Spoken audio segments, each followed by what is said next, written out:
Hello, in front of me I've got Huawei MatePad 11. In this video I'll show you how to change alarm sound. In the beginning, let's go to clock.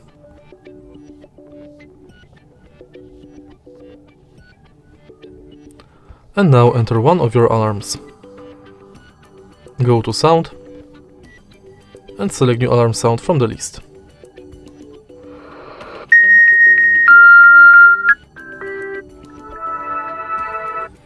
Go back, confirm, and it's done. If you find this video helpful, please leave like, comment and subscribe.